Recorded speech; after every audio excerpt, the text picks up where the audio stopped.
Dewi duduk di bangku taman rumah sakit dan tidak bisa menahan air matanya. Saat itu pertengahan bulan Mei. Waktu yang indah dalam setahun, dedaunan segar yang baru saja bersemi setelah musim hujan, matahari yang hangat, angin sepoi-sepoi yang menyenangkan syarat dengan aroma tanah yang lembab. Dewi sangat menyukai musim kemarau. Seharusnya saat ini ia berjalan-jalan, menikmati cuaca yang cerah, membuat rencana untuk liburan, tetapi ia malah duduk di dekat gedung rumah sakit dan terisak. Beruntung tidak ada seorang pun di dekatnya, jadi ia bisa meluapkan perasaannya. Budi, suami tercintanya, orang yang menerima dan memahaminya lebih dari siapapun, kini berada di sana, di ruang ICU. 6 bulan yang lalu, ia adalah seorang pria yang tegap dan sehat, kokoh bagai karang. Di sampingnya, semua masalah terasa sepele. Dewi tahu, suaminya akan melakukan apa saja untuknya, bahkan memindahkan gunung atau mengambilkan bulan dari langit. Ia memberinya rasa aman dan terlindungi, menghiburnya saat Dewi sedih, dan mengucapkan kata-kata dukungan yang tepat saat istrinya butuh penyemangat. Mereka seperti dua belahan jiwa. Terdengar klise, tentu saja, tapi memang begitulah kenyataannya.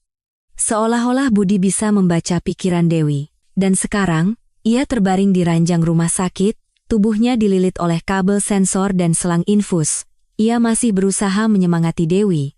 Kita pasti bisa melewati ini, kata Budi hari ini, ketika menyadari istrinya hampir menangis. Tentu saja Dewi menahan diri.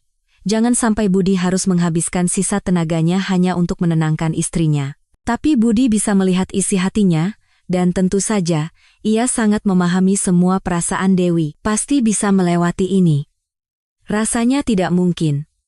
Budi hanya tahu detail diagnosisnya secara umum. Tapi Dewi, ia terus berkomunikasi dengan dokter yang merawatnya, Profesor Hartono, seorang bintang dalam dunia kedokteran modern. Orang tua Dewi menggunakan semua koneksi mereka agar menantu mereka bisa dirawat olehnya. Ketika berhasil, rasanya hal terburuk sudah berlalu. Kini Budi berada di tangan yang tepat. Namun, dokter, bahkan yang terbaik sekalipun, bukanlah Tuhan. Mereka tidak bisa menciptakan keajaiban.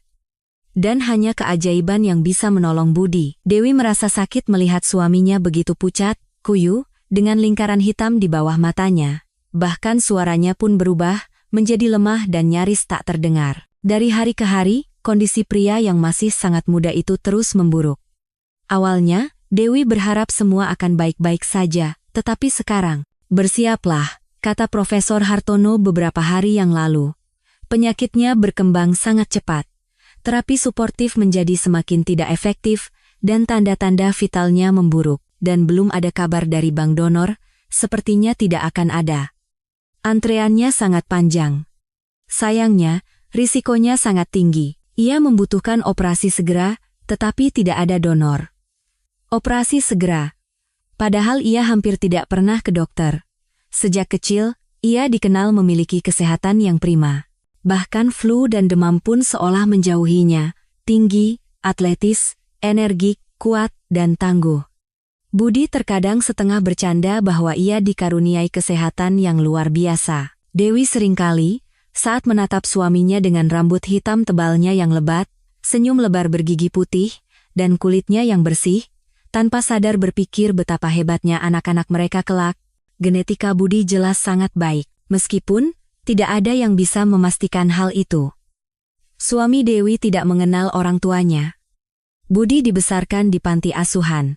Ya, di panti asuhan, di dalam dinding milik pemerintah, di antara orang-orang yang sama sekali asing.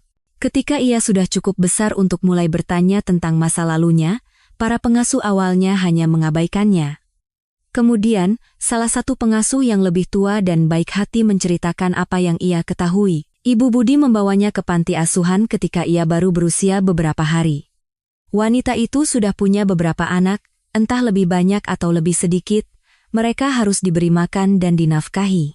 Sementara itu, tidak ada suami dalam keluarga.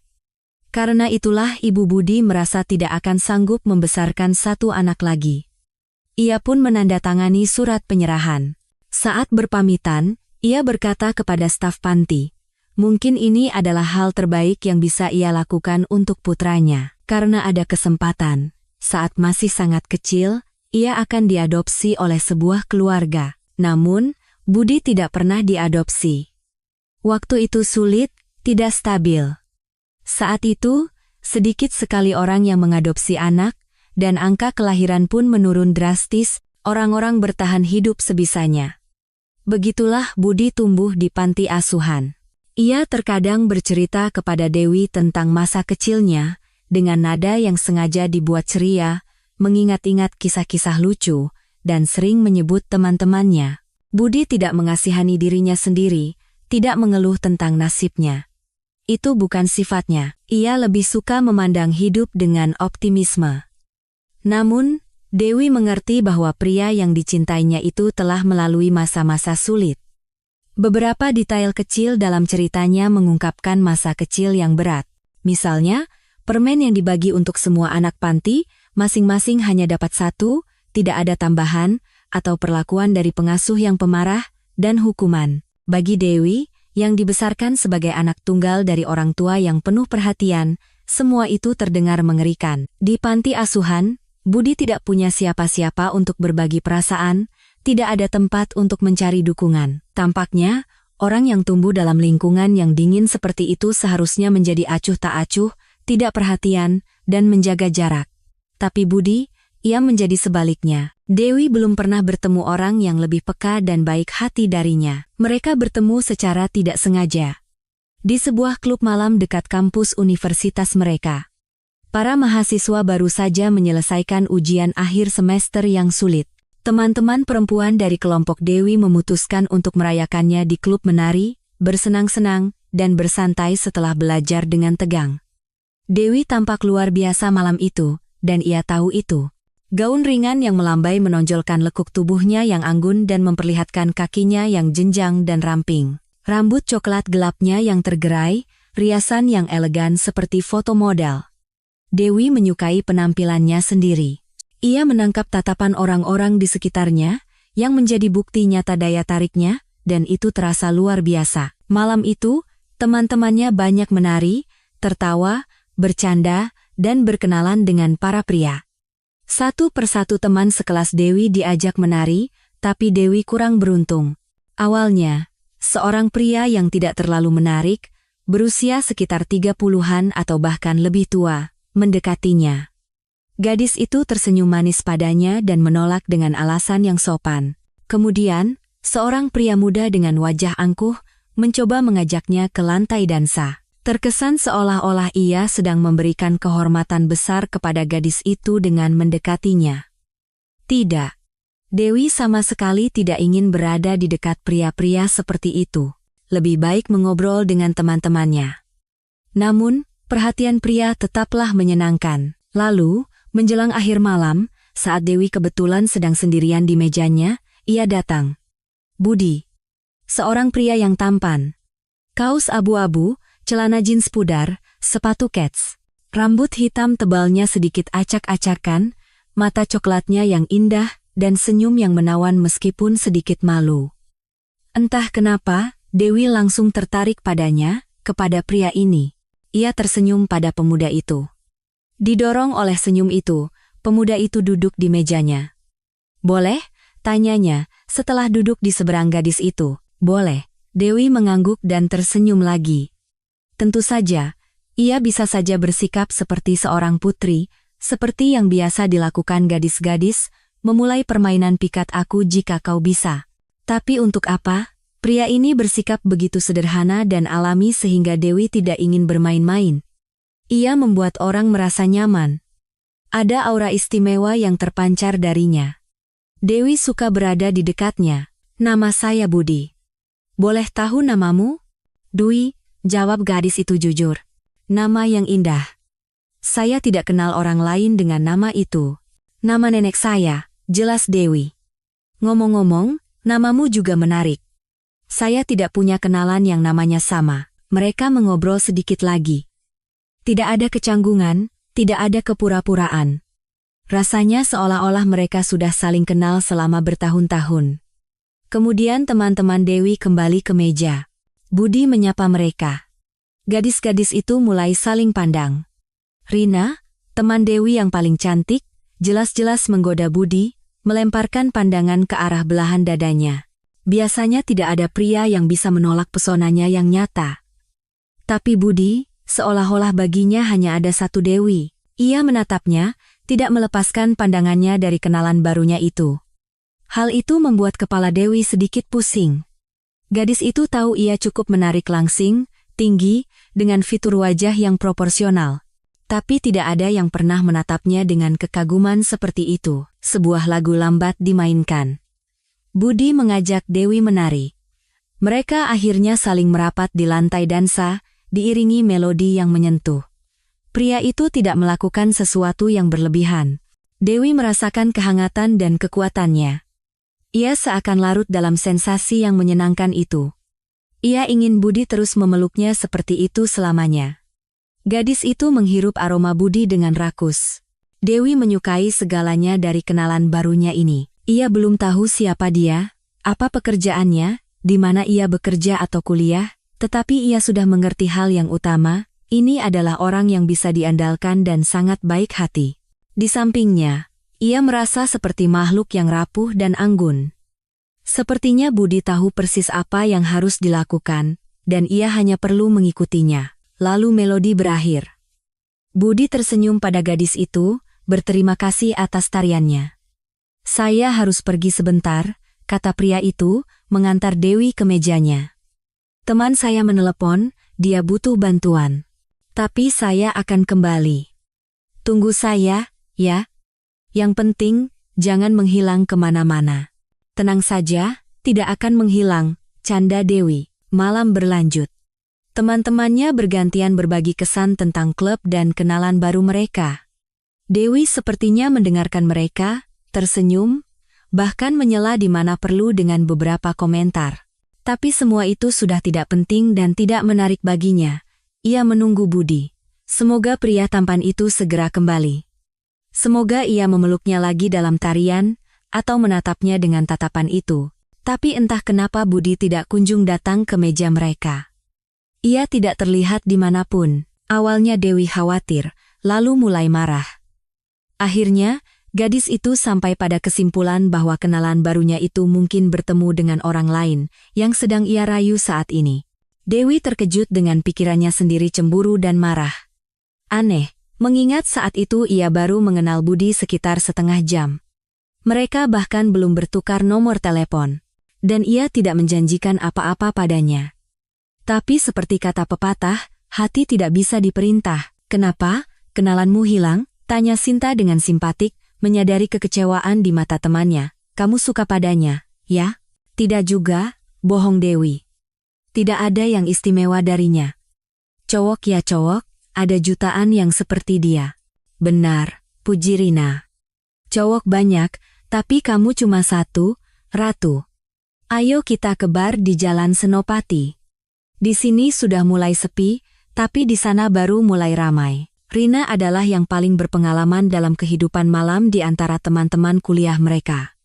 Ia tahu banyak tempat di kota di mana mereka bisa bersenang-senang, yang lain menyambut usulannya dengan antusias. Semua kecuali Dewi. Ia masih berharap dan menunggu. Siapa tahu Budi akhirnya kembali. Siapa tahu ada sesuatu yang menghalanginya datang tepat waktu. Tapi ini konyol.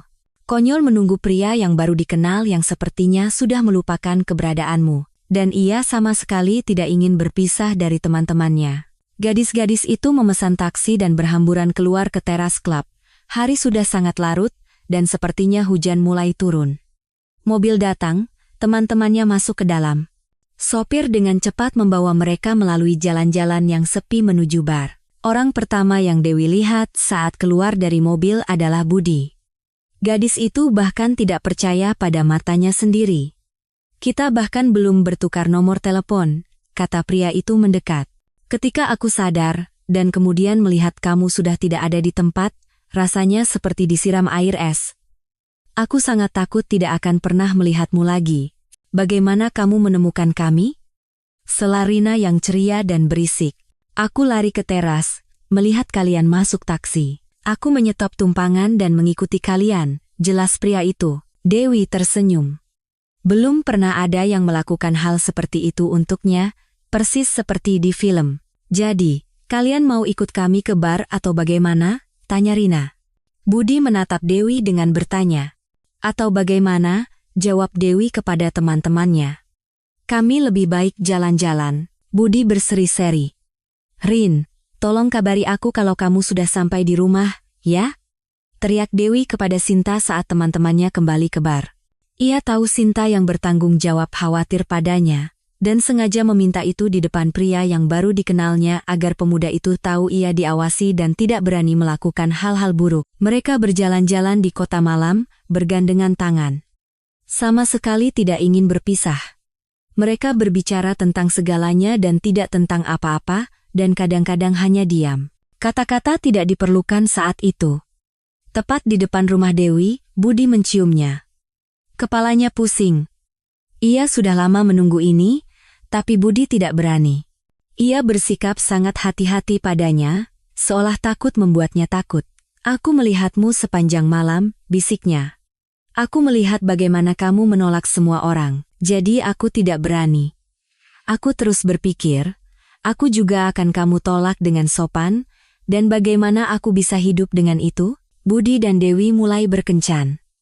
Gadis itu belajar banyak tentang pemuda ini. Detail-detail hidupnya pada awalnya membuatnya terkejut. Ternyata Budi dibesarkan di panti asuhan. Ia belum pernah melihat orang tuanya, dan bahkan tidak tahu siapa ayah dan ibunya. Hal ini tidak bisa dimengerti oleh Dewi. Bagaimana seseorang bisa bertahan hidup tanpa dukungan dan perhatian dari ibu dan ayah, tapi Budi berhasil. Dan tidak hanya bertahan, ia bahkan berhasil mengatur hidupnya dengan sangat baik. Berbeda dengan sebagian besar anak panti asuhan, Budi mencurahkan banyak waktu untuk belajar. Aku sadar, kalau tidak begitu, aku tidak akan punya masa depan. Budi berbagi kenangan dengan Dewi. Melihat semangat dan ketekunan muridnya, para guru membantunya, membimbingnya, memberinya les tambahan, dan menyemangatinya. Pemuda itu sangat berterima kasih kepada mereka, terutama kepada guru fisikanya. Budi bermimpi menjadi kaya dan terkenal, dan setelah itu pasti akan mengunjungi guru yang peduli itu untuk berterima kasih padanya. Dengan ijazah yang cemerlang, Budi dengan mudah masuk ke sebuah akademi ekonomi dan informatika yang bergengsi. Di sana, ia dengan cepat menjadi salah satu mahasiswa terbaik. Pada saat yang sama, pemuda itu mulai bekerja sampingan, mengambil pekerjaan kecil melalui internet. Uangnya ia tabung. Ia mengerti bahwa setelah lulus dari panti asuhan, ia akan membutuhkannya. Budi tidak punya siapa-siapa yang bisa membantunya dalam hidup ini. Ia hanya bisa mengandalkan dirinya sendiri. Kemudian, Budi lulus dari panti asuhan dan mendapatkan apartemen dari pemerintah sebagai yatim piatu.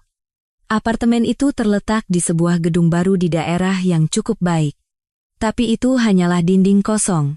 Untungnya, Budi berhasil menabung selama bertahun-tahun belajar untuk merenovasinya.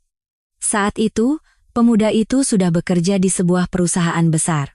Ia berencana untuk melanjutkan ke universitas untuk mendapatkan pendidikan tinggi dan naik jenjang karier lebih jauh. Selain pekerjaan utama, ia juga punya banyak pekerjaan sampingan yang tidak ingin ia tinggalkan.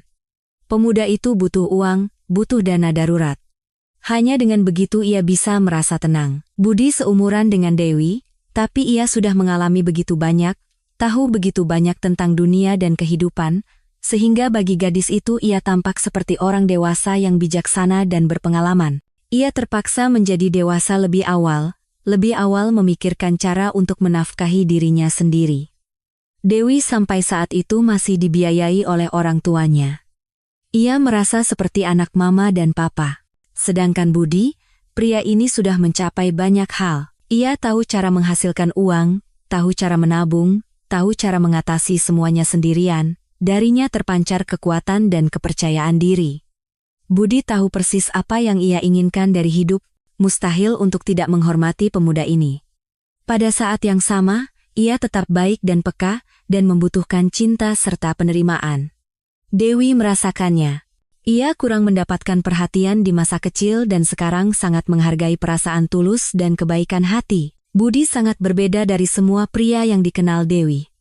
Gadis itu berterima kasih pada takdir atas pertemuan tak sengaja mereka di klub malam itu. Ketika Dewi lulus dari universitas, Budi melamarnya. Itu adalah hari yang membahagiakan bagi Dewi, dan juga bagi orang tuanya. Ya, Budi saat itu sudah lama kenal dengan orang tua Dewi. Ia sangat disukai oleh ibu dan ayahnya. Pria yang tampan dan baik, tapi nasibnya begitu rumit, desah sang ibu. Yah, semoga Tuhan memberkatinya, sekarang semuanya akan baik-baik saja. Anak itu sudah berbuat banyak untuk itu. Dia sudah lama bukan anak-anak lagi, dia pria sejati, sanggah sang ayah. Aku hormat pada orang seperti itu.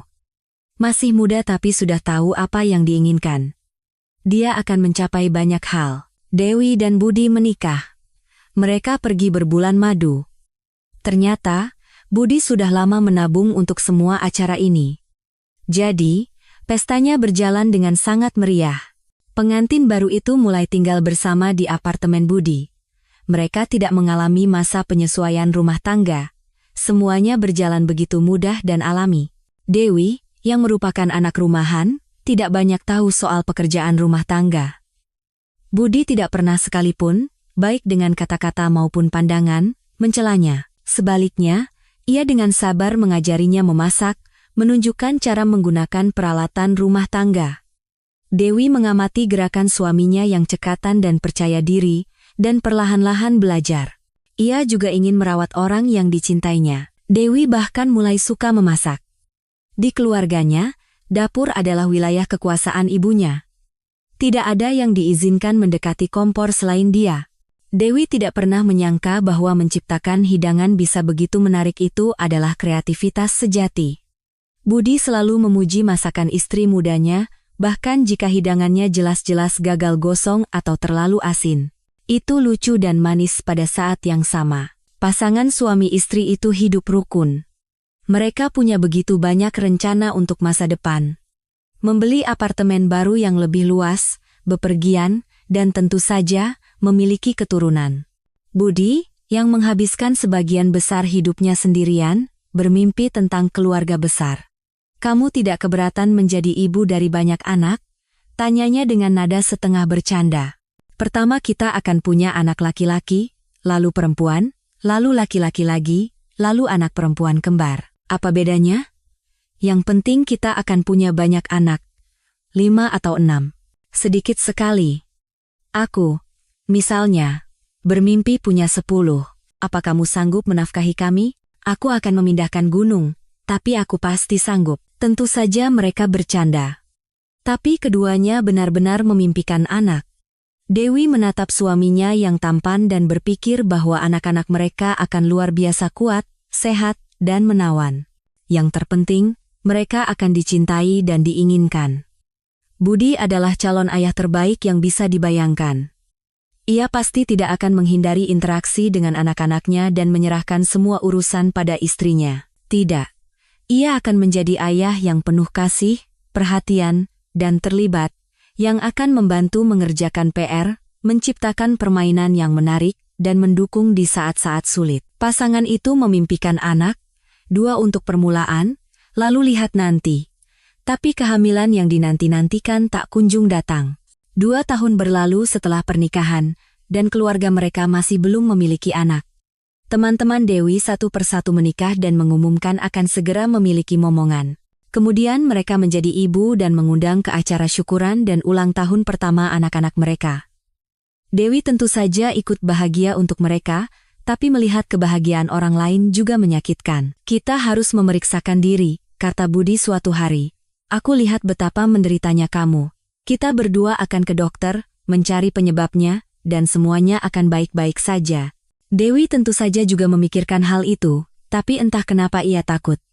Sejak kecil ia takut pada rumah sakit dan orang-orang berjas putih. Begitulah, ia seorang penakut. Budi ternyata benar-benar sehat. Tapi Dewi, ia ditemukan memiliki masalah serius. Diagnosis Anda tidak baik, kata dokter, menatap mata Dewi. Tidak mengancam jiwa, tetapi menjadi ibu secara alami, dalam kasus Anda, tidak mungkin. Bisa mencoba bayi tabung, tapi di sini pun peluangnya kecil. Dewi menangis terseduh-seduh malam itu di pelukan suaminya. Budi menghiburnya, mengelus punggung dan rambutnya. Kenapa kamu begitu sedih? Dokter kan bilang bisa coba bayi tabung. Ya sudah kita coba, kalau kamu mau. Kalau tidak, kita bisa adopsi anak dari panti asuhan. Aku mau anakku sendiri, isak Dewi. Anak kita. Yang mirip denganmu. Itu tidak penting, Budi meyakinkan. Yang penting adalah anak itu akan menjadi milik kita. Anak yang dicintai. Upaya bayi tabung pertama gagal. Yang kedua juga. Kemudian akhirnya tes menunjukkan 2 garis. Kegembiraan yang singkat, lalu keguguran. Lagi-lagi persiapan untuk bayi tabung, lagi-lagi harapan, lagi-lagi kekecewaan. Semua itu memakan waktu 3 tahun yang panjang dan menyiksa. Dewi menjadi tegang. Kesehatannya menurun karena prosedur medis yang tak ada habisnya. Tapi wanita itu dengan gigih mengejar tujuannya. Ia sangat menginginkan seorang anak. Ia membayangkan gambaran-gambaran cerah di kepalanya. Budi menggendong bayi kandung mereka, hangat, menangis, hidup. Pemandangan itu terus ada di depan matanya. Dewi harus memberikan Budi seorang putra, ia merasa wajib. Suaminya telah melakukan begitu banyak untuknya, ia begitu mencintainya, begitu memahami dan mendukungnya. Ia adalah sandaran dan harapannya. Apakah ia tidak bisa mewujudkan impian terbesarnya? Cukup, kata Budi dengan lembut tapi tegas. Itu terjadi setelah upaya bayi tabung yang kesekian kalinya gagal. Dewi bahkan sudah takut menghitung yang keberapa. Tapi wanita itu kembali minum pil, bersiap untuk prosedur berikutnya. Apa maksudmu cukup? Dewi tidak mengerti. Cukup merusak kesehatanmu, kamu perlu istirahat dari semua ini. Bagaimana maksudmu? Sederhana saja. Kamu berhenti minum pil-pilmu itu. Kita hidup saja, menikmati hidup dan satu sama lain, tidak memikirkan apa-apa. Prospek yang menggiurkan. Dewi sendiri sudah lelah dengan harapan dan kekhawatiran ini, dengan prosedur medis dan tes yang tak ada habisnya. Hanya saja, bagaimana dengan anak? Tapi kamu kan bermimpi punya keluarga besar. Aku lebih bermimpi tentang kehidupan yang bahagia dengan orang yang aku cintai. Denganmu, aku ingin kamu bahagia. Tapi kamu menyiksa dirimu sendiri dengan semua ini, saatnya berhenti. Bagaimana dengan anak-anak? Kita selalu bisa mengambil anak dari panti asuhan.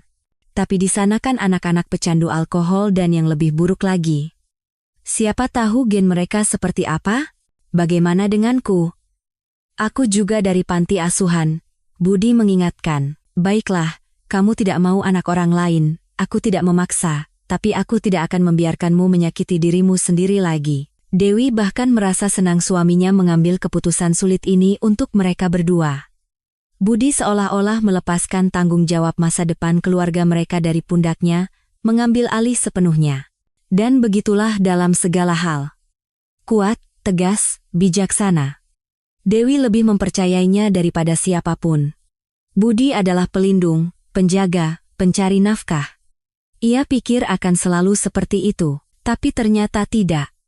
Musibah datang dari arah yang tidak terduga.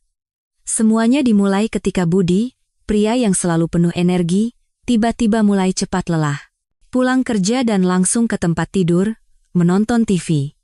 Bagi kebanyakan orang, tidak ada yang aneh dengan itu, tapi tidak bagi Budi, energinya selalu meluap-luap.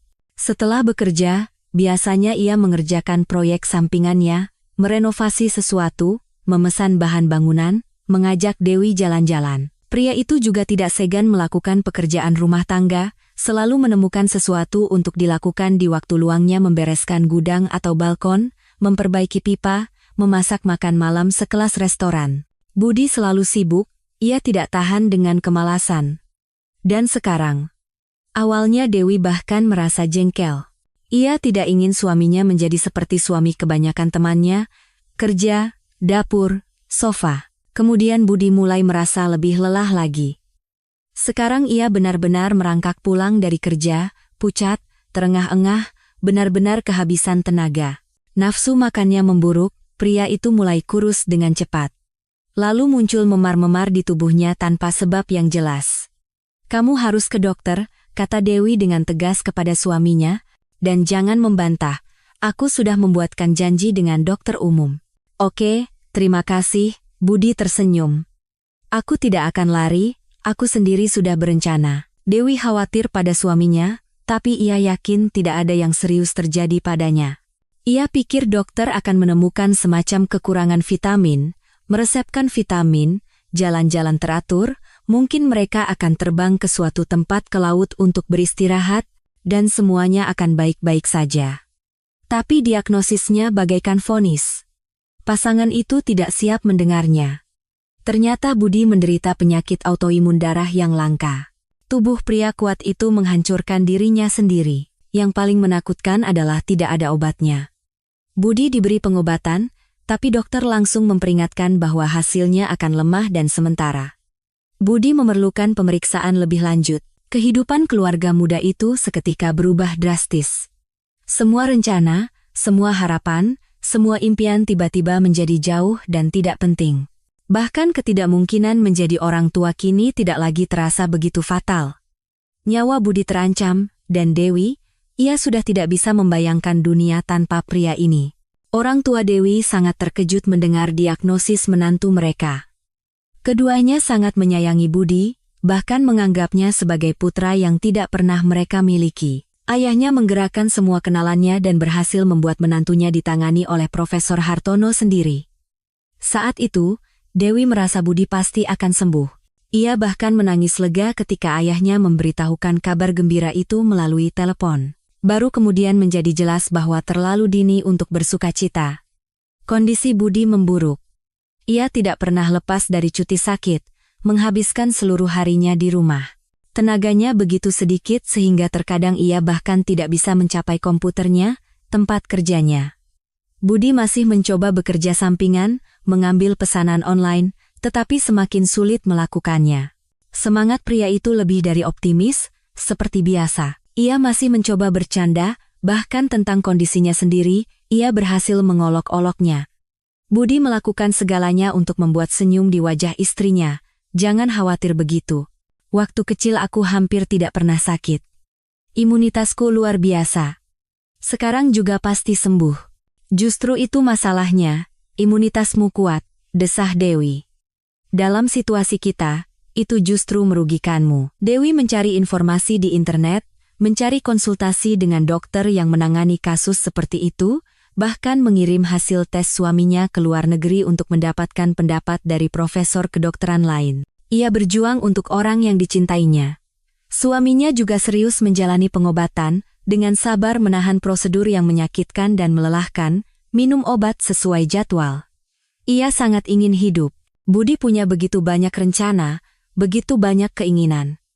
Ia tidak akan menyerah. Profesor Hartono mencoba pengobatan eksperimental. Awalnya sepertinya memberikan hasil, harapan pun muncul. Tapi kemudian penyakit itu menyerang Budi dengan kekuatan ganda. Pria itu dirawat di rumah sakit. Dewi menangis setiap malam di apartemen yang kosong. Orang tuanya menawarkan agar ia pindah sementara ke rumah mereka, tapi wanita itu menolak.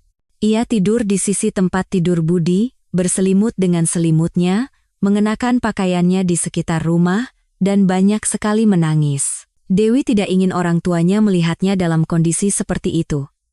Mereka sendiri sangat mengkhawatirkan menantunya, dan sekarang ditambah lagi dengan anak perempuan yang histeris.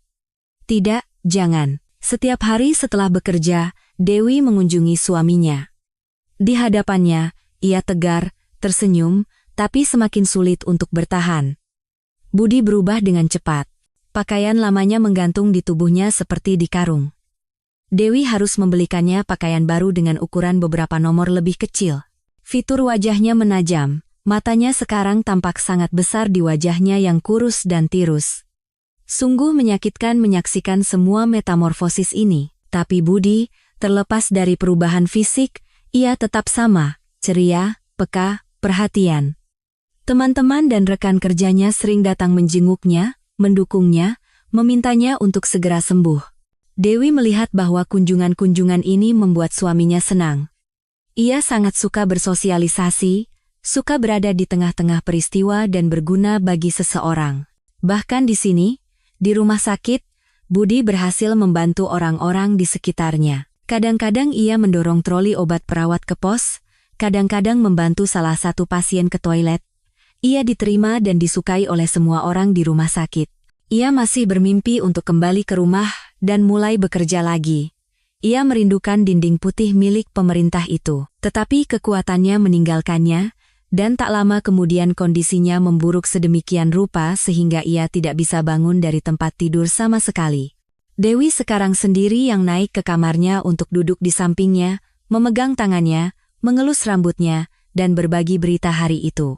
Budi hanya bisa diselamatkan oleh transplantasi sumsum tulang operasi yang rumit dan mahal. Tidak ada masalah dengan uang. Budi yang hemat telah berhasil mengumpulkan sejumlah besar uang di rekeningnya, tetapi menemukan donor tidaklah mudah, hampir tidak mungkin. Suami Anda memiliki golongan darah yang langka, kata Profesor Hartono sambil mengangkat tangan. Kasus yang sulit.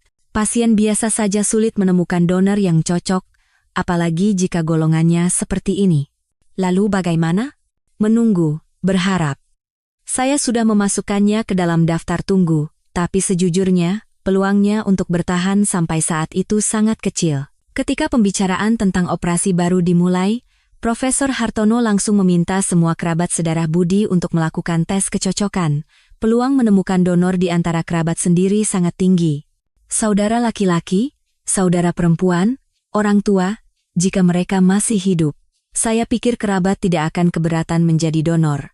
Prosedurnya memang tidak menyenangkan, tapi, Budi dari panti asuhan, kata Dewi dengan suara lirih. Dia tidak mengenal kerabatnya. Pada saat itu, wanita itu sangat menyesal karena mereka tidak berhasil memiliki anak sendiri. Mungkin putra atau putri mereka bisa menjadi penyelamat bagi ayahnya.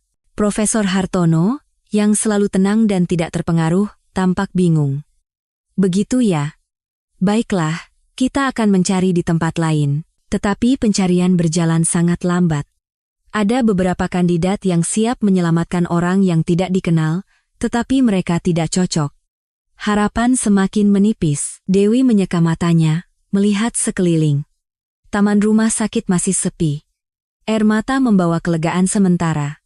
Wanita itu hendak pergi. Ia masih harus menempuh perjalanan pulang melewati kemacetan malam. Kasihan Budi. Suara seorang wanita terdengar dari balik sudut gedung. Dewi tersentak.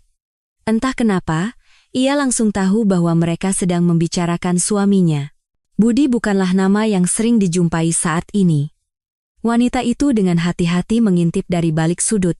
Itu adalah area merokok untuk staf.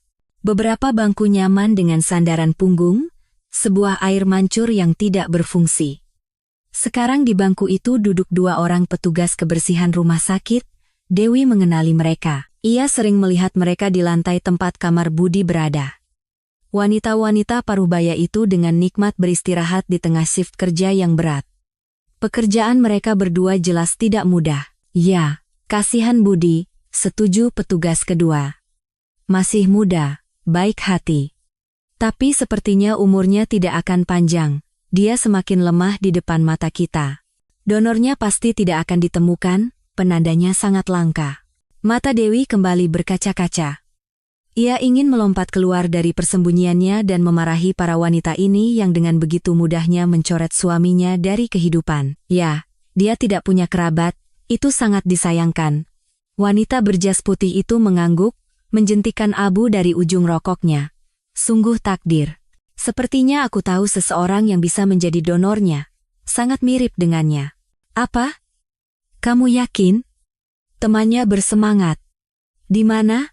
Di desa Sukamaju, mertuaku tinggal di sana, kau tahu kan? Nah, setiap kali kami ke sana, aku sering melihat seorang pria. Mirip sekali dengan Budi kita. Wajahnya sama persis, hanya saja Budi orang yang baik-baik, sementara yang ini pemabuk, tidak terawat. Singkatnya begitu. Jadi aku berpikir, bagaimana jika dia kerabat Budi kita? Kemiripan seperti itu tidak mungkin kebetulan. Aku berpikir, haruskah aku memberitahukan ini pada seseorang atau diam saja? Diam saja, tentu saja. Kamu selalu mengarang-ngarang. Orang-orang akan heboh, mereka tidak butuh masalah tambahan. Mereka sudah cukup menderita. Lihat saja istrinya, wajahnya pucat pasi. Selanjutnya, percakapan beralih ke topik lain. Apa yang harus dimasak untuk makan malam? Apakah benar menanam tomat varietas aneh di kebun atau lebih baik jangan? Dewi bersandar ke dinding agar tidak jatuh. Kepalanya pusing lagi. Sukamaju. Nama desa itu tidak asing baginya. Masalahnya adalah, beberapa tahun yang lalu, Budi akhirnya memutuskan untuk mencari kerabatnya. Untuk apa? Dewi bingung saat itu. Ibumu meninggalkanmu di rumah sakit bersalin, bahkan tidak membawamu pulang. Dia membuangmu. Dan sekarang tiba-tiba kamu, yang sudah sukses dan mapan, akan mencarinya? Untuk apa? Agar dia nanti bisa memeras uangmu? Kamu mungkin tidak akan mengerti, Budi menggelengkan kepala. Penting sekali untuk mengetahui akarmu. Siapa tahu aku punya saudara laki-laki dan perempuan. Aku penasaran apakah kami mirip secara fisik dan batin. Sulit dijelaskan. Bahkan jika kamu menemukannya, mereka mungkin bukan orang baik. Orang baik tidak mengkhianati anak kecil. Dewi bersikeras. Ia takut Budi akan sangat kecewa, bahwa ia akan terluka.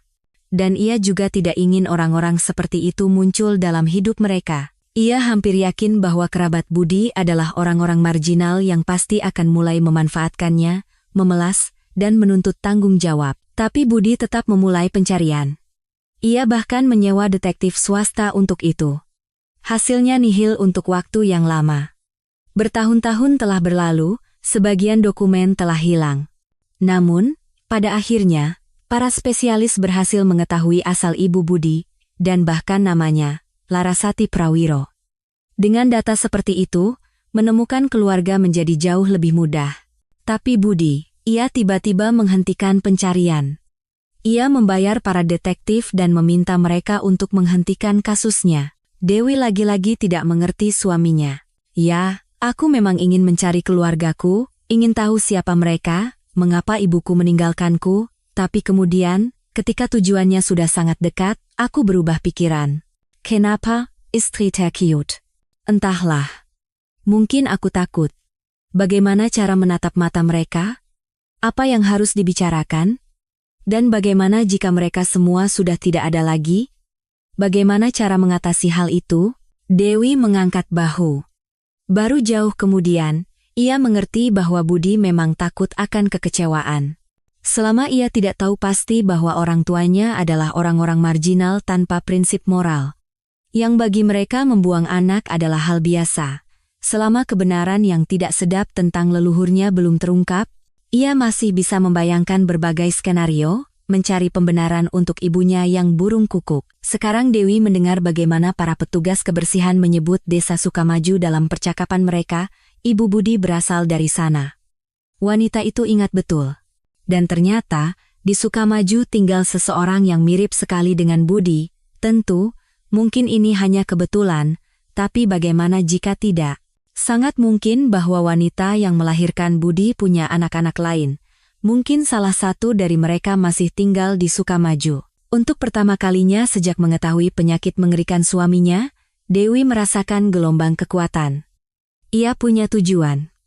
Ia pasti akan pergi ke Sukamaju itu dan mencari tahu semuanya. Dan bagaimanapun juga, bahkan jika di desa itu sudah tidak ada lagi kerabat Budi. Sekarang Dewi bagaimana ia tidak memikirkannya sebelumnya menemukan kerabat suaminya, dengan mengetahui data ibunya, tidak akan sulit. Dan setelah itu, tinggal meyakinkan mereka untuk melakukan tes kecocokan, menawarkan uang kepada orang-orang ini pada akhirnya. Malam itu, Dewi tidur dengan suasana hati yang baik. Alih-alih tersiksa oleh pikiran-pikiran berat dan menangis, ia merencanakan tindakannya. Besok ia harus mengambil cuti tanpa bayaran di kantor, kemudian menghubungi para detektif, memberi mereka lampu hijau untuk memulai kembali pencarian. Secara paralel, ia sendiri akan pergi ke Sukamaju dan menemukan orang yang dibicarakan oleh petugas kebersihan itu, yang mirip dengan suaminya. Pikiran bahwa petugas kebersihan itu mungkin melebih-lebihkan atau sekadar salah, Dewi berusaha menepisnya. Tidak mungkin. Semua ini tidak mungkin hanya kebetulan biasa. Dengan intuisi batin, wanita itu merasakannya. Keesokan harinya berlalu dalam kesibukan dan persiapan. Dewi menyelesaikan semua pekerjaan penting di kantor, karena ia tidak akan berada di sana setidaknya selama seminggu. Ia pergi menjenguk Budi. Pria itu bahkan tidak bisa bangun dari tempat tidur lagi, tetapi ia masih menemukan kekuatan untuk tersenyum dan mengedipkan mata pada Dewi. "Kamu terlihat istimewa hari ini," kata Budi, memandangi istrinya. "Apa terjadi sesuatu?" "Hanya suasana hatiku sedang baik." Dewi duduk di sampingnya dan memegang tangan Budi. Budi meremas telapak tangannya dengan lemah. "Itu bagus. Tapi aku mengenalmu dengan baik. Kamu pasti merencanakan sesuatu, kan? Ayo mengaku." Dewi tidak ingin memberi harapan palsu pada suaminya terlalu dini. Dan ia tidak boleh khawatir sekarang. Tidak, ia tidak boleh tahu bahwa besok pagi Dewi akan berangkat mencari kerabatnya. "Aku hanya bermimpi indah. Seolah-olah kamu sehat lagi, dan kita akan berlibur dengan seorang anak." "Mimpi yang bagus," puji Budi. "Aku juga kadang-kadang bermimpi seperti itu." "Berarti, cepat atau lambat, itu akan terjadi." "Aku yakin," kata Dewi dengan percaya diri. Wanita itu tentu saja berbohong kepada suaminya tentang mimpinya, tetapi semalam ia memang melihat mimpi yang indah. Ia dan Budi berjalan di jalan yang bermandikan sinar matahari, dan masing-masing menuntun seorang anak kecil. Hati wanita itu berdebar karena sukacita, karena perasaan kebahagiaan yang tak terbatas. Sayang sekali bunyi alarm dengan kejam menarik Dewi dari dunia mimpi. Wanita itu bangun dari tempat tidur. Pukul 5 pagi. Waktunya bersiap-siap, kereta komuter ke arah Sukamaju berangkat dalam 1 jam, dan ia masih harus sampai ke stasiun. Dewi mengenakan setelan olahraga hangat dan sepatu kets, rambutnya diikat cepol seadanya, dan memakai topi agar kepalanya tidak kepanasan di siang hari. Ia menyandang ransel yang sudah disiapkan sejak malam dan berangkat menuju hal yang tidak diketahui. Di perjalanan, sambil duduk di kereta, Dewi memikirkan apa yang harus dilakukannya. Bagaimana jika ia melihat orang yang mirip Budi? Bagaimana cara memulai pembicaraan dengannya? Mungkin ia tidak akan mau mendengarkannya, akan mengusirnya, dan menganggapnya gila. Ya, ia harus bertindak sangat hati-hati, tetapi pada saat yang sama berani dan tegas. Nyawa orang yang dicintainya dipertaruhkan. Sukamaju ternyata adalah desa yang besar. Bahkan ada jalan utama yang lebar, tempat Dewi berjalan lama sambil melihat sekeliling. Baru sekarang ia sadar telah membuat kesalahan. Seharusnya ia mendekati petugas kebersihan itu, berbicara dengan mereka, menanyakan di mana tepatnya tinggal orang yang sangat mirip Budi. Tapi saat itu Dewi terlalu gelisah dan bersemangat. Sekarang ia harus mencari pria ini sendiri. Di ponsel Dewi ada banyak foto Budi, termasuk foto yang diambil sebelum suaminya sakit. Mungkin ia harus menunjukkan foto itu kepada penduduk setempat, menanyakan di mana tinggal pria yang mirip suaminya. Tapi kalau begitu, mungkin ia harus menceritakan kisah ini kepada mereka. Kalau tidak akan ada yang mau membantunya. Membuka hati di depan orang asing sama sekali tidak ia inginkan. Karena itu, selama beberapa jam Dewi hanya berjalan-jalan di jalanan desa, dengan saksama mengamati wajah para pejalan kaki yang tidak banyak. Ia terutama tertarik pada para pria, tetapi ia belum bertemu seorang pun yang mirip Budi. "Kenapa kamu mondar-mandir di sini? Siapa yang kamu cari?" Sebuah suara serak terdengar dari belakang Dewi. Wanita itu tersentak kaget dan berbalik. Seorang lelaki tua menatapnya, kecil, kurus, dengan rambut putih tebal dan janggut putih pendek. Wajah orang ini hitam karena terbakar matahari, mata biru pucatnya menatap lurus dan tajam. "Apa?" Dewi bingung. "Itu dia," balas lelaki tua itu. "Sudah hampir 1 jam aku memperhatikanmu. Datang pagi-pagi dan berkeliaran di sini seperti orang kebingungan. Kehilangan sesuatu?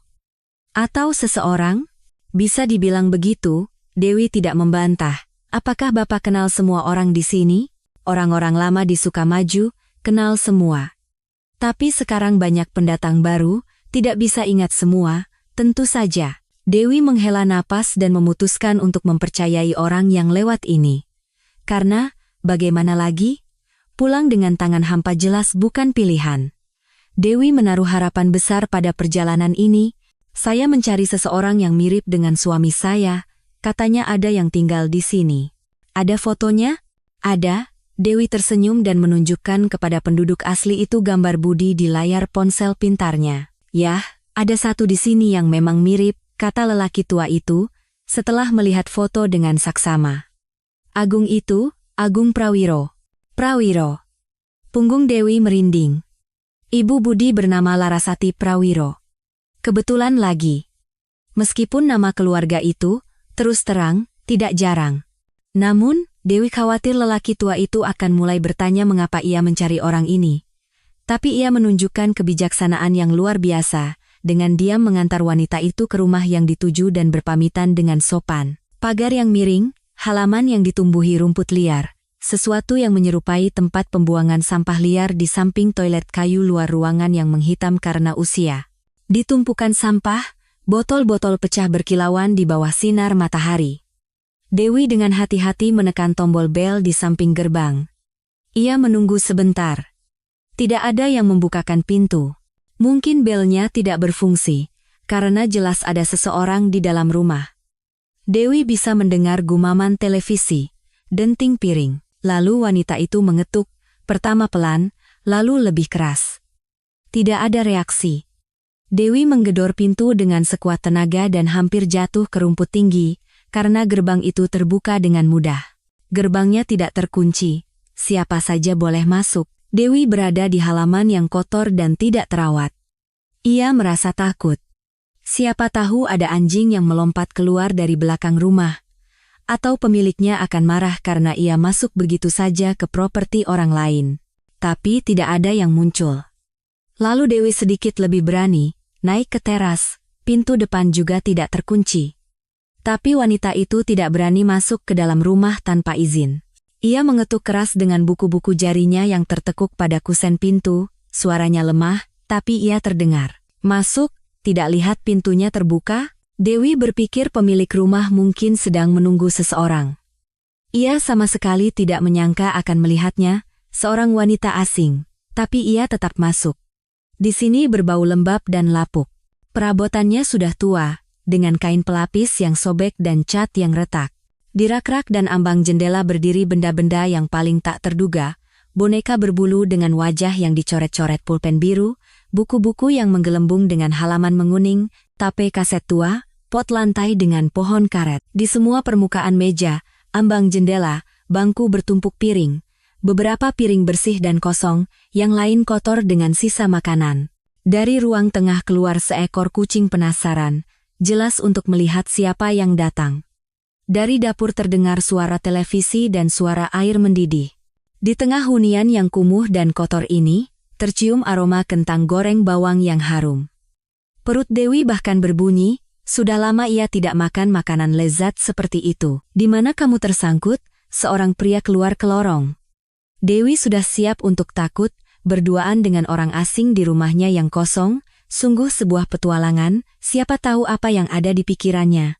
Tapi melihat wajah pria ini, wanita itu tidak bisa menahan napas kaget. Mata yang sama dengan Budi, tulang pipi yang sama, garis alis, garis rambut di atas dahi, ekspresi, bahkan tahi lalat di leher. Pemilik rumah itu sangat mirip dengan suami Dewi. Tentu ada perbedaannya. Budi menjalani gaya hidup sehat, kulitnya bersih, rambutnya tebal, giginya putih dan kuat. Sebelum sakit, ia tampak atletis dan bugar, seorang pria tampan. Sedangkan pria ini, jelas banyak merokok dan minum minuman keras. Mata merah meradang, kerutan dalam, janggut yang tidak rapi. Penampilannya dilengkapi dengan harmonis oleh pakaian. Celana olahraga yang melar di lutut dan kaos oblong yang longgar dan kotor. "Kamu siapa?" tanya pemilik rumah. Suaranya tidak terdengar menuduh atau mengancam, lebih seperti rasa ingin tahu biasa. "Dari dinas sosial, ya. Saya bahkan tidak tahu bagaimana memulai percakapan ini. Aku Dewi. Mungkin lihat dulu foto suami saya." Pria itu mengangkat bahu dan mendekat. Dari dekat, ia semakin mirip Budi. Dewi tidak bisa mengalihkan pandangannya darinya. "Sudah kulihat," kata pemilik rumah. "Dan kenapa?" "Pria yang tampan, muda. Tapi aku tidak kenal dia. Baru pertama kali lihat." "Anda tidak memperhatikan apa-apa?" "Sudah, bicaralah langsung. Aku bosan dengan basa-basimu itu. Aku orang sederhana, aku butuh semuanya dikatakan langsung." Aku tidak mengerti sindiran. Ceritanya panjang, sulit. Paham? Pria itu mengangguk. Kalau begitu, ayo ke dapur. Mau kentang? Pria ini begitu saja mengundangnya, seorang wanita yang sama sekali tidak dikenal, ke meja makan. Dan ia bersikap seolah-olah ia adalah teman lamanya yang datang berkunjung. Kecanggungan Dewi perlahan memudar. Anehnya, pemilik rumah ini menimbulkan simpati, terlepas dari penampilannya yang tidak rapi dan jejak penyalahgunaan minuman keras. Dewi duduk di bangku yang bebas dari barang-barang dan mulai bercerita. Awalnya wanita itu malu, tapi pria itu mendengarkannya dengan saksama, tidak menyela, tidak menertawakan, bahkan tidak bertanya. Wajahnya tampak tetap tenang, tapi Dewi bisa melihatnya. Ia menyadari bahwa ceritanya memberikan kesan yang besar pada pria ini. Dewi pertama-tama menceritakan tentang penyakit suaminya, kemudian tentang apa yang ia dengar dari para petugas kebersihan, lalu ia menceritakan detail nasib Budi kepada pendengarnya, menjelaskan bahwa suaminya ditinggalkan ibunya di rumah sakit bersalin, dan kemudian anak itu masuk ke panti asuhan tempat ia dibesarkan. Dan sekarang, saya melihat Anda, dan tahu tidak, bahkan tes DNA pun tidak diperlukan di sini. Anda dan suami saya benar-benar satu wajah. Tunjukkan fotonya lagi, pinta pria itu. Saat ia melihat foto-foto di ponsel Dewi, tangannya sedikit gemetar, tapi wajahnya tetap tak terbaca. Benarkah ini dia? Benarkah budimu itu? Adalah kakakku? Apakah Anda punya kakak?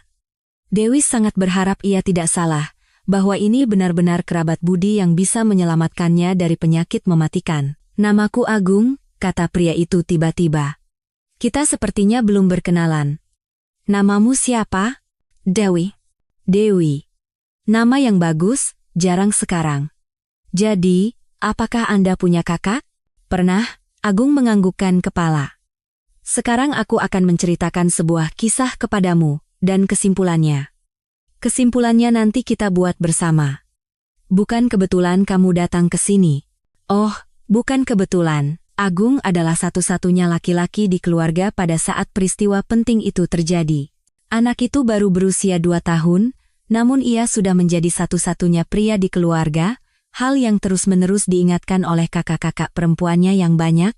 Gadis-gadis itu mengeksploitasi adik laki-lakinya, menyuruhnya membersihkan rumah, ia mengangkut air dari sumur dengan ember, dan bahkan belajar memasak pada usia 5 atau 6 tahun. Ayah tidak ada di keluarga. Sebenarnya, ayah dari anak-anak yang tinggal di bawah satu atap itu banyak, tetapi tidak ada yang bersemangat untuk membesarkan dan menafkahi keturunan mereka. Sang ibu sendiri mungkin tidak ingat dari siapa ia melahirkan. Ia punya banyak kekasih, itu sudah pasti.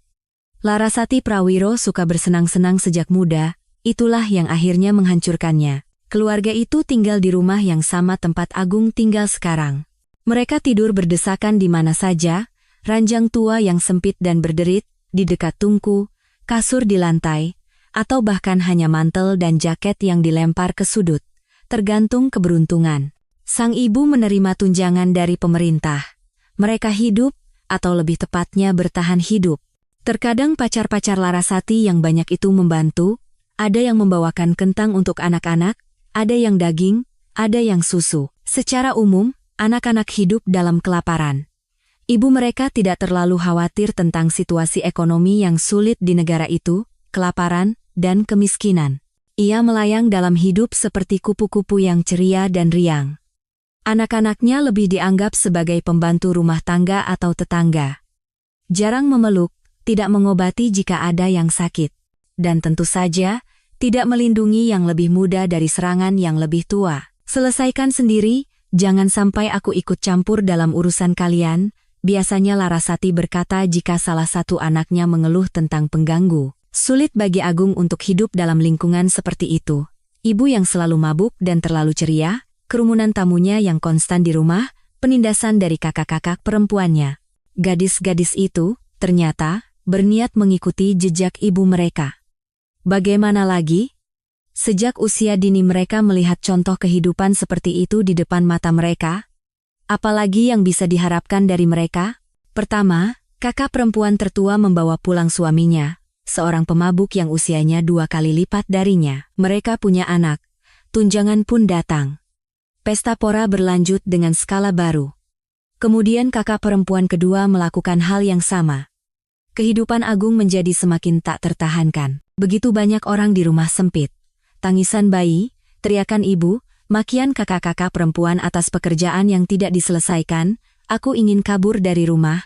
Aku Agung, saat itu aku baru 8 tahun, tapi aku ingat betul. Aku berpikir akan membangun gubuk di hutan, tinggal di sana dalam ketenangan, makan buah beri dan jamur. Yang penting jauh dari mereka semua. Yang menahannya hanyalah anak-anak kecil keponakan dan adik-adik perempuannya.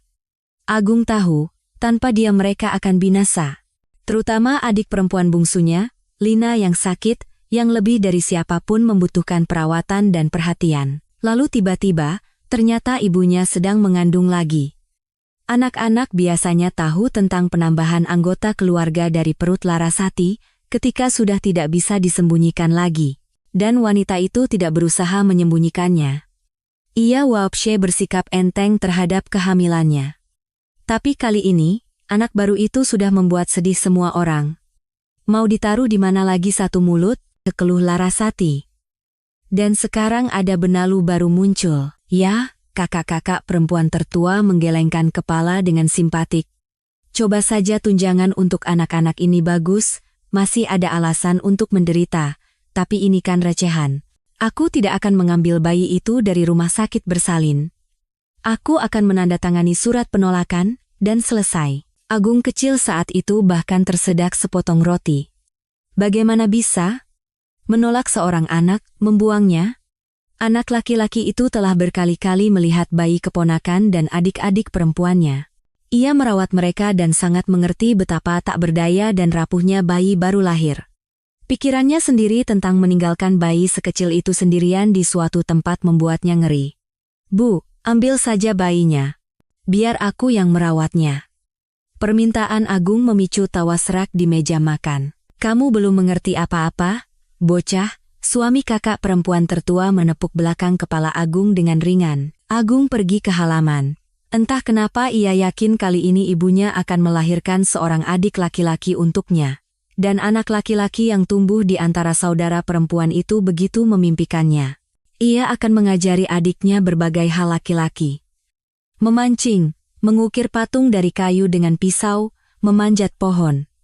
Mereka akan saling memahami lebih dari siapapun, tidak akan terpisahkan. Agung saat itu tidak akan merasakan kesepian yang menyakitkan di rumah yang penuh sesak ini. Agung, di usianya yang masih muda, samar-samar mengerti bahwa cara hidup mereka ini tidak benar. Ia sangat ingin mengubah sesuatu, tetapi ia masih kecil. Dan jika ia punya adik laki-laki, bersama-sama mereka akan mengatasi segalanya. Bu, jangan tinggalkan bayinya di rumah sakit, Agung memohon hampir setiap hari. Reaksi Larasati berbeda-beda. Jika sedang dalam suasana hati yang baik, ia tertawa dan bercanda. Jika sedang buruk, ia memarahinya karena mengganggu. Dan Agung, ia tidak tahu bagaimana menyampaikan perasaannya kepada ibunya. Begitu besar arti adik laki-laki yang belum lahir ini baginya. Sampai sekarang aku tidak mengerti bagaimana aku bisa menebak bahwa ibu sedang mengandung anak laki-laki, kata Agung, menatap ke kejauhan. Entah kenapa aku merasakannya. Atau mungkin aku hanya sangat memimpikannya. Ibunya dibawa dengan ambulans pada malam hari. Persalinan dimulai di tengah-tengah pesta yang riuh. Awalnya Larasati bahkan tidak mengerti apa yang terjadi.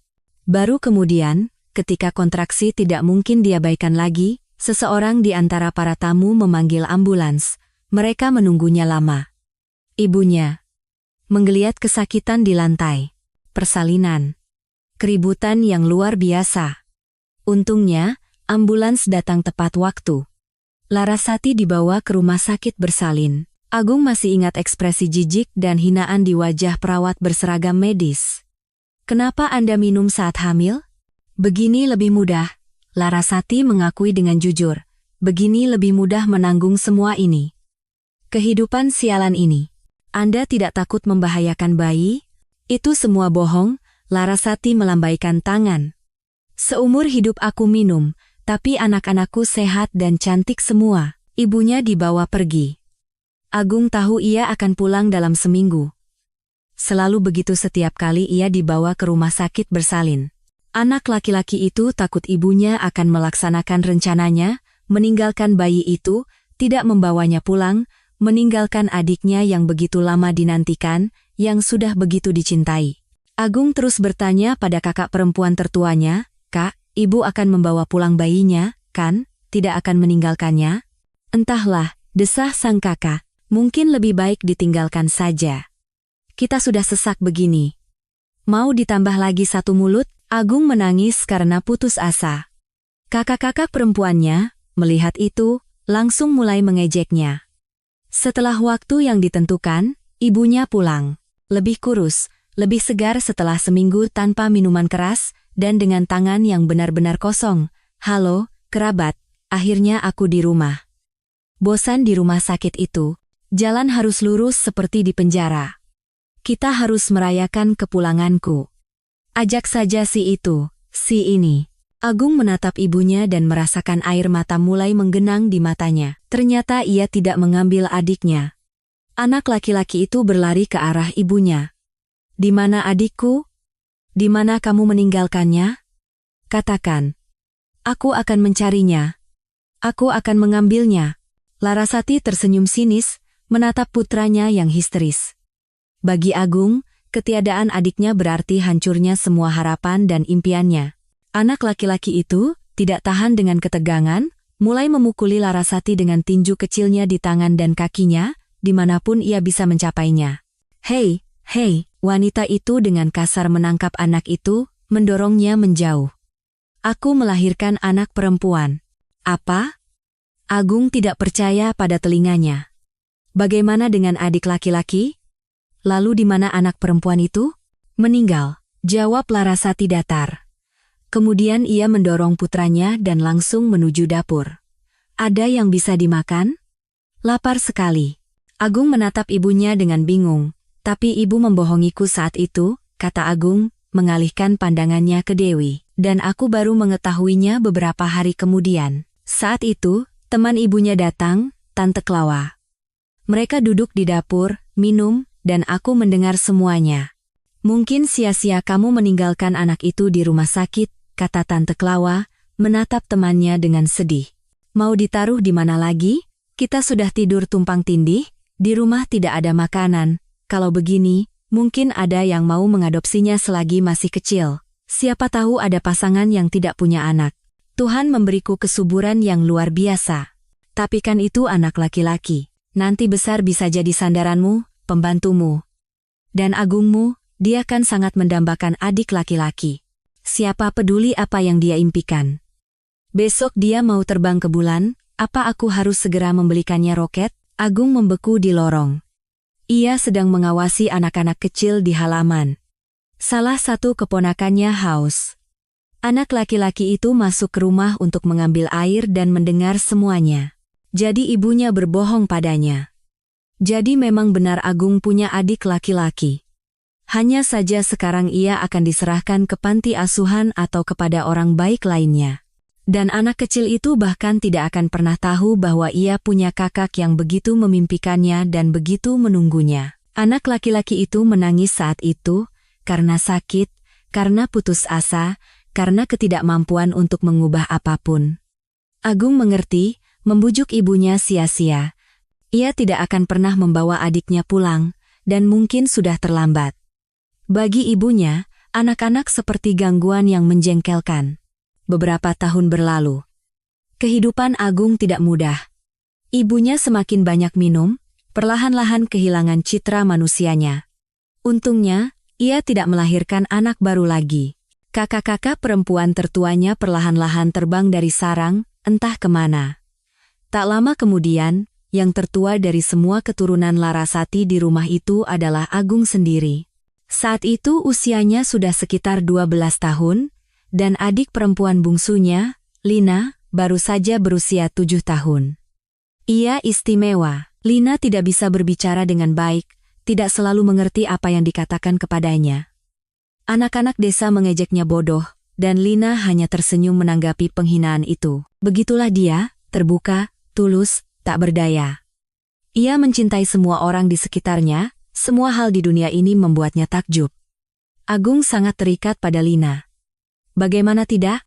Ia merawatnya sejak bayi, memberinya makan, memandikannya, dan menidurkannya. Terkadang Lina memeluknya dengan tangan kecilnya, meletakkan kepala keritingnya di bahu kakaknya, dan Agung merasa menjadi yang terkuat, yang paling dicintai, hampir maha kuasa. Kakaknya melindunginya dari para pengganggu, merawatnya. Dan ia mengawasi Lina lebih cermat daripada adik-adik perempuan lainnya, karena Lina tidak selalu mengerti apa yang dilakukannya, tidak selalu bisa mengenali bahaya. Ia merasa cemas padanya, ibu minum sepanjang kehamilan, makanya anaknya lahir sakit, para tetangga berbisik. Dan Agung, ia terus berpikir, apakah jika situasinya berbeda, adiknya akan berbeda, normal seperti yang lain? Apakah Lina akan tetap sebaik, seterbuka, dan setulus ini? Agung selalu memastikan gerbang di halaman terkunci. Lina sering bermain sendirian di dekat rumah, di mana anak laki-laki itu secara khusus membuatkannya ayunan dari ban mobil dan kotak pasir. Agung jarang membawa adiknya ke taman bermain umum. Selalu ada seseorang yang mengejek gadis yang tidak bersalah itu, atau bahkan mendorongnya. Agung juga membiasakan adik-adik perempuannya untuk mengawasi gerbang, dan mereka dengan cermat melaksanakan perintahnya. Tidak ada di antara mereka yang memperlakukan Lina dengan kehangatan yang sama seperti Agung, tapi mereka juga menyayanginya dengan cara mereka sendiri. Tapi dengan ibu, berbicara dengannya sia-sia. Dalam keadaan sadar, Larasati masih mengerti segalanya, tapi begitu ia minum. Karena itu, ketika ibunya sedang mabuk, Agung berusaha tidak meninggalkan Lina tanpa pengawasan. Siapa tahu, tapi pada malam naas itu, anak laki-laki itu pergi ke toko. Ia perlu membeli roti dan makaroni. Dan susu juga habis. Jadi ia pergi. Lina ditinggalkan di halaman. Di rumah tidak ada siapa-siapa. Ibunya sedang berpesta di rumah tetangga, di ujung desa. Itu adalah keluarga yang hampir sama, di rumah mereka selalu ada minuman keras, banyak anak tumbuh seperti rumput liar. Hanya saja kepala keluarga di sana ada. Karena itu, keluarga itu dengan bangga menyebut diri mereka keluarga lengkap. Agung tahu ibunya akan berada di sana sampai pagi. Ia akan datang entah larut malam atau saat fajar, langsung jatuh tertidur di lorong, atau bahkan di teras jika pintu terkunci. Anak laki-laki itu tenang tentang Lina. Tidak akan terjadi apa-apa jika ia bermain di udara segar di halamannya sendiri. Tetapi ibunya datang lebih awal. Terjadi pertengkaran di rumah tetangga, entah dengan siapa. Jadi wanita itu meninggalkan rumah teman-temannya, dengan bangga membanting pintu. Tentu saja, Larasati sudah mabuk berat. Ia tidak memikirkan gerbang, meskipun ia tidak mungkin tidak melihat Lina di kotak pasir. Ia membiarkannya terbuka dan pergi tidur. Sekembalinya, Agung langsung melihat pintu gerbang terbuka lebar. Firasat buruk menyelimuti hatinya. Ia berlari ke halaman, area bermain kosong. Ia berlari ke dalam rumah, berharap Lina pergi ke dapur. Ia suka bermain dengan piring tapi di meja ia hanya menemukan ibunya. Ia sedang merokok, menjentikan abu langsung ke taplak meja. Di depannya ada sebotol minuman keras. Anakku sudah pulang, Larasati melunak melihat putranya. Bawa roti, ya? Bagus sekali. Pas buat lauk ibu. Lina di mana? Di sana, di kotak pasir mainnya, Larasati melambaikan tangan ke arah jendela. Ia tidak menyukai putri bungsunya. Wanita itu waopshe tidak terlalu membebani dirinya dengan urusan keibuan, tapi jika terhadap anak-anak lain ia acuh tak acuh, maka terhadap Lina ia merasakan ketidaksukaan yang nyata. Gadis itu mengganggunya hanya dengan kehadirannya. Tidak ada dia di sana. Teriak Agung putus asa dan berlari keluar. Mungkin ia bisa menyusul adiknya sebelum ia pergi terlalu jauh. Lina tidak pernah keluar dari gerbang sendirian. Biasanya ia ditemani Agung, lebih jarang lagi oleh Sari, kakak perempuan tertua yang masih tinggal di rumah. Lina sama sekali tidak boleh ditinggal sendirian. Ia bisa bertingkah tak terduga, takut, atau pergi ke tempat yang berbahaya. Seorang tetangga, Ibu Nina, melihat Agung panik berlari di jalanan. Polisi dipanggil.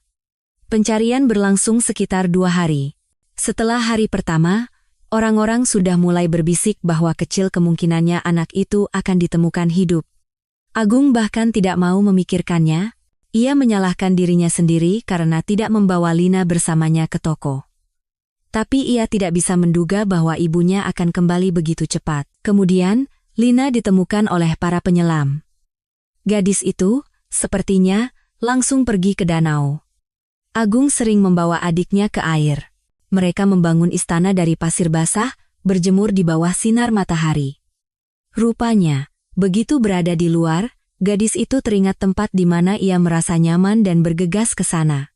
Agung selalu mengawasi adiknya dengan cermat selama jalan-jalan seperti itu, tidak pernah melepaskan pandangannya darinya, tidak membiarkannya pergi terlalu jauh ke dalam air. Ia menghentikannya. Lina tidak mengerti. Tapi saat itu Agung tidak ada di sana. Tidak ada yang menghentikan gadis itu. Ia masuk ke dalam air yang dalam dan tidak bisa keluar lagi. Dan terjadilah tragedi itu. Itu sangat mengerikan. Agung, bahkan setelah bertahun-tahun, tidak bisa mengingatnya dengan tenang. Sampai sekarang aku masih memimpikannya, dengan detail terkecil. Polisi datang ke rumah kami. Aku langsung mengerti semuanya, tapi masih berharap. Ibu tidak minum selama 2 hari itu karena berada di bawah pengawasan terus-menerus dari tetangga dan polisi. Tapi ia sama sekali tidak khawatir tentang Lina. Ia jengkel dengan semua keributan seputar putrinya yang hilang. Melihat kerumunan orang di tepi danau, Agung berlari ke depan. Salah satu polisi menahannya. "Jangan, nak, jangan lihat, tapi ibu pergi ke sana." Ia melihat sesuatu yang ditutupi selimut warna-warni. Itu adalah Lina. Setelah kejadian itu, pihak berwenang akhirnya menaruh perhatian pada keluarga itu. Wanita-wanita galak dengan map di tangan mulai mendatangi rumah Larasati, polisi, dan beberapa pejabat lainnya. Agung mendengar dari mereka kata-kata seperti kondisi tidak sehat, lingkungan yang tidak layak. Ia tidak terlalu memahami apa yang terjadi. Semua pikirannya dipenuhi oleh tragedi yang menimpa Lina. Anak laki-laki itu menyalahkan dirinya sendiri atas kejadian itu, padahal hanya perlu membawa adiknya bersamanya ke toko, dan tidak akan terjadi apa-apa. Sebaliknya, ibunya tampak hampir senang dengan hilangnya putrinya yang sakit. Sudahlah, biarkan saja. Lagi pula Lina itu bodoh, tidak akan hidup lama. Kata-kata ibu ini membuat Agung marah, tapi ia diam, tidak membantah. Ia sudah lama mengerti orang macam apa ibunya itu. Sia-sia menjelaskan sesuatu padanya. Kunjungan para pejabat berakhir dengan Larasati dicabut hak asuhnya. Anak-anak dikirim ke panti asuhan. Agung dan Sari berada di panti yang sama. Adik-adik perempuan yang lebih kecil dikirim ke tempat lain. Mereka kemudian dengan cepat diadopsi. Sepertinya, adik-adik perempuannya diambil oleh keluarga kaya, dibawa ke kota lain. Mereka memulai kehidupan yang sama sekali berbeda. Agung sangat berharap kehidupan mereka bahagia dan tanpa beban. Agung sendiri suka di panti asuhan. Tempat tidur bersih, makanan enak, pakaian bagus, sepatu baru, hidup langsung menjadi lebih mudah. Tidak ada pesta malam di dapur, tidak ada daftar pekerjaan rumah yang panjang. Di sini, Agung dirawat, diberi makan, tidak terlalu diganggu. Dibandingkan dengan kehidupan di rumah, ini adalah surga sejati. Anak laki-laki itu untuk pertama kalinya merasa seperti anak-anak. Akhirnya, Agung mendapat kesempatan untuk belajar. Ia selalu tertarik pada ilmu pengetahuan, tetapi di rumah ia hampir tidak punya waktu untuk pelajaran. Namun, ia tidak berhasil mendapatkan nilai bagus. Pelajarannya sudah terlalu tertinggal, sedangkan adiknya, Sari, lebih menyukai kehidupan bebas di rumah. Di sana, mau kemana saja, ya pergi saja. Di sini semuanya diatur, semuanya harus lurus, keluh sang adik. Ia bermimpi untuk segera bebas. Waktu berlalu. Agung dan Sari lulus dari panti asuhan. Ibu mereka saat itu sudah tidak ada di dunia, meninggal. Kakak beradik itu kembali ke rumah masa kecil mereka yang sudah setengah hancur. Sari dengan cepat menemukan seorang pria untuk dirinya sendiri dan pindah ke desa tetangga. Agung ditinggal sendirian. Ia mencoba memulai hidup baru, tetapi tidak berhasil. Ia tidak bisa mendapatkan pekerjaan, tidak punya pendidikan. Ia mulai bekerja serabutan di desa, membajak kebun seseorang, membelah kayu bakar untuk orang lain, mereka sering membayarnya dengan minuman keras. Dan ia pun perlahan-lahan kecanduan. Memang benar, jadi sedikit lebih ringan kalau sudah minum. Agung menggelengkan kepala. Pikiran-pikiran buruk hilang. Saat itu tidak terpikir tentang kakak, tentang Lina, dan tentang ibu juga. Ya ampun, kata Dewi. Banyak sekali kehilangan dan penderitaan dalam hidup Anda. Pena, di teras terdengar derap langkah kaki kecil yang ringan. Sesaat kemudian, seorang gadis kecil berusia sekitar 8 tahun berlari masuk ke dapur. Sangat cantik, bahkan dalam pakaian tuanya yang sudah pudar dan tidak pas ukurannya. Mata hijau jernih, rambut hitam panjang yang dikepang. Anak kecil itu mirip dengan Budi, sehingga ia bisa dengan mudah disangka sebagai putrinya. Putri sudah pulang, Agung berseri-seri. Gadis kecil itu berlari ke arahnya, memeluknya, lalu menatap Dewi dan bertanya dengan polos, "Ini siapa?" Ini tamu kita. Nanti kenalan. Sekarang main lagi sana di halaman sebentar. Kami harus selesai bicara. Baik, gadis itu mengangguk. Kalau begitu aku ke rumah tetangga, ya? Boleh. Kak Rati dibelikan boneka baru, kami mau main. Pergilah, Agung mengangguk. Putri, setelah melirik tamu itu sekali lagi, berlari keluar. Ini putri Anda? Cantik sekali. Kalian mirip. Keponakan, Agung tersenyum. Anak Sari. Sari mengikuti jejak ibunya. Dia melahirkan, tapi tidak mau mengasuh. Sekarang katanya sedang merantau, tapi orang-orang bilang dia punya pacar baru di kota besar. Minum-minum, bersenang-senang, tidak ingat anaknya. Dan aku merawat putri di sini sebisa mungkin. Aku memang bukan pengasuh yang baik, tapi lebih baik daripada tidak ada sama sekali. Bagaimana bisa? Dewi tidak bisa memahami apa yang didengarnya. Bagaimana bisa seseorang menelantarkan anak kandungnya? Bisa saja. Kan sudah kubilang, Sari persis seperti ibunya. Dia tidak butuh putri, sama seperti kami tidak terlalu dibutuhkan oleh ibu kami, dia menerima tunjangan untuknya, dan itu sudah cukup. Kamu ceritakan padaku tentang dia, tentang kakakku. Seumur hidup aku bermimpi bertemu dengannya, tapi tidak menyangka itu mungkin. Dewi bercerita. Bercerita dengan mudah dan menyenangkan. Wanita itu mencintai Budi dan bangga padanya. Agung mendengarkan dengan saksama. Ia ingin tahu segalanya, apa pekerjaan Budi, film apa yang ia suka tonton, dan apa impiannya. Kapan aku bisa bertemu dengannya? Besok juga bisa. Jadi, bagaimana? Anda setuju untuk melakukan tes dan, jika cocok, menjadi donor? Masih bertanya? Seru Agung. Itu bahkan tidak perlu dibicarakan. Terima kasih. Dewi hampir menangis lega. Pria asing ini, yang tinggal di desa di rumah tua, yang tidak mencapai apa-apa dalam hidup, ternyata begitu baik, begitu manusiawi, begitu peduli. Itu sangat menyentuh. Besok saya harus kemana dan jam berapa? Dewi menyebutkan alamat rumah sakit. Saya akan menunggu Anda di gerbang utama. Saya akan memberitahu para dokter. Semuanya akan siap. Keesokan paginya, saat mendekati tempat pertemuan yang disepakati, Dewi langsung melihat Agung, hatinya lega. Wanita itu sempat khawatir pria itu akan berubah pikiran atau mabuk malam sebelumnya dan tidak bisa bangun pagi. Tapi tidak. Agung sudah berada di gerbang lebih awal dari waktu yang ditentukan. Cemas, bercukur bersih, berpakaian rapi, terlihat ia sudah bersiap-siap. Dewi pertama-tama membawanya ke laboratorium.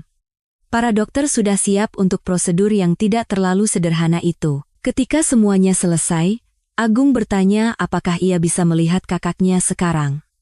Pria itu mengucapkan kata kakak dengan cara yang istimewa, dengan kehangatan dalam suaranya, dengan harapan. Bisa, hanya saja aku belum sempat menceritakan tentangmu padanya. Dia belum siap. Tidak apa-apa. Aku akan menunggu. Anehnya, Budi merasa sedikit lebih baik. Obat-obatan baru yang menopang hidupnya sepertinya bekerja dengan baik. Ia tersenyum lebar melihat istrinya. Hai, tumben kamu datang pagi-pagi sekali. Aku tidak menyangka. Hai. Aku punya kabar untukmu. Aku bahkan tidak tahu harus mulai dari mana. Sekitar 20 menit kemudian, Dewi duduk di koridor di samping kamar suaminya. Bersama Budi ada Agung. Berdiri berdampingan, wanita itu sekali lagi takjub dengan kemiripan mereka. Benar-benar kakak beradik. Tidak mungkin salah. Mereka sekarang sedang berbicara di dalam kamar, tentang sesuatu. Mereka perlu berkomunikasi, perlu saling mengenal lebih banyak. Dewi keluar agar tidak mengganggu dan membuat canggung. Dewi senang Budi telah menemukan kerabatnya. Suaminya telah memimpikan ini dan sekaligus takut akan hal ini. Tapi Agung, pria dengan masa kecil yang hancur dan nasib yang rumit ini, ia sangat baik dan menyenangkan. Berkomunikasi dengan kakak seperti itu jelas akan baik untuk Budi. Sekarang Dewi berdoa untuk satu hal, semoga Agung cocok sebagai donor untuk Budi. Menunggu hasilnya terasa lama, 3 hari penuh. 3 hari itu terasa tak berkesudahan. Dewi tidak tahu harus berbuat apa agar tidak memikirkan tes itu. Jika Agung tidak cocok, itu berarti bagi suaminya semuanya sudah berakhir. Tentu saja Agung meyakinkan bahwa jika perlu ia akan menemukan adiknya di Jakarta dan memaksanya untuk melakukan tes. Tapi sesuatu mengatakan pada Dewi bahwa Sari yang tidak dikenalnya itu tidak mungkin setuju menjadi donor. Mungkin bahkan uang tidak akan membantu. Dan waktu akan terbuang sia-sia. 3 hari kemudian, secara harfiah, ia ditelepon pagi-pagi oleh Profesor Hartono sendiri dan diberitahu bahwa Agung adalah donor yang ideal untuk Budi. Kami sedang mempersiapkan suami Anda untuk operasi. 2 tahun telah berlalu sejak peristiwa yang digambarkan. Itu adalah waktu yang sulit. Pertama, operasi serius, kemudian pemulihan yang lama. Budi menghabiskan beberapa bulan lagi di rumah sakit. Sekarang yang menjenguknya tidak hanya istri, orang tua, dan teman-temannya, kakaknya juga sering datang menjenguk Budi. Terkadang Agung membawa keponakannya, Putri. Baik Dewi maupun Budi sangat senang dengan kehadiran gadis kecil itu. Budi sembuh, kembali bekerja. Ia kembali energik dan penuh kekuatan. Hal pertama yang Budi lakukan adalah memasukkan kakaknya ke pusat rehabilitasi swasta untuk melepaskannya dari kecanduan yang merusak. Seumur hidup aku minum, ini keturunan. Aku tidak bisa ditolong lagi. Dan Putri mau ditinggal sama siapa? Tapi Budi dan Dewi bersikeras. Dan gadis kecil itu untuk sementara mereka rawat. Dewi akhirnya merasa seperti seorang ibu. Ia memasak makanan lezat untuk Putri, pergi berbelanja dengannya, memilihkan pakaian cantik untuknya. Budi juga banyak menghabiskan waktu dengannya, membantunya mengerjakan PR, membawanya jalan-jalan ke taman, mengajarinya bermain sepatu roda. Mereka bertiga bahagia, seperti keluarga kecil yang rukun. Ini adalah usulan Agung. Suatu hari, ketika Budi dan Dewi datang menjenguknya di pusat rehabilitasi, ia dengan malu-malu dan terbata-bata mengajukan pertanyaan kepada mereka. Kalian mau mengurus hak asuh Putri? Ibunya kan tidak peduli padanya, sudah lama. Dan gadis kecil itu sudah terikat pada kalian. Dia dengan antusias menceritakan keseharian kalian padaku. Tentu saja, Budi dan Dewi setuju. Mereka sudah lama memimpikan seorang anak, dan inilah dia, seorang putri yang sudah jadi. Pasangan itu sering berbicara di antara mereka sendiri bahwa akan sangat berat bagi mereka untuk berpisah dengan Putri. Tapi ternyata mereka tidak perlu berpisah. Itu adalah proses pengadilan yang sulit, tapi Sari akhirnya dicabut hak asuhnya, hal yang sama sekali tidak disesalinya. Ibu kandung Putri bahkan tidak datang ke pengadilan. Ia diberitahu tentang segalanya melalui surat dan telepon. Dan tentu saja, Sari, yang acuh tak acuh pada putrinya sendiri, sama sekali tidak tertarik untuk berkenalan dengan adik laki-lakinya. Ya begitulah Sari. Agung mengangkat tangan. Sepertinya tidak jahat, tapi entah bagaimana ia melewati hidup seperti ibunya. Tinggal di pusat rehabilitasi memberikan hasil yang baik bagi Agung. Ia berhasil lepas dari kecanduan dan memulai kehidupan yang sama sekali berbeda. Tentu saja, sekarang kerabatnya membantunya dalam hal ini. Kalian sudah melakukan begitu banyak untukku, Agung terkadang berkata dengan malu, aku bahkan merasa tidak enak. Kamu kan menyelamatkan hidupku, Budi mengingatkan. Bukan hanya aku, Dewi yang menemukanku. Kita berdua berusaha, kalau bukan karena dia. Budi memberikan pekerjaan kepada kakaknya di perusahaan yang sama tempat ia bekerja. Agung ternyata memiliki tangan emas, jadi di bagian teknis ia sangat diterima. Kamu harus menetap di kota, di dekat kami, Budi sering berkata, bersama-sama lebih mudah. Agung setuju dengan kakaknya. Pria itu menjual rumah di desa, separuh uangnya ia transfer ke Sari, sebagaimana mestinya, separuh lainnya ia gunakan untuk uang muka KPR.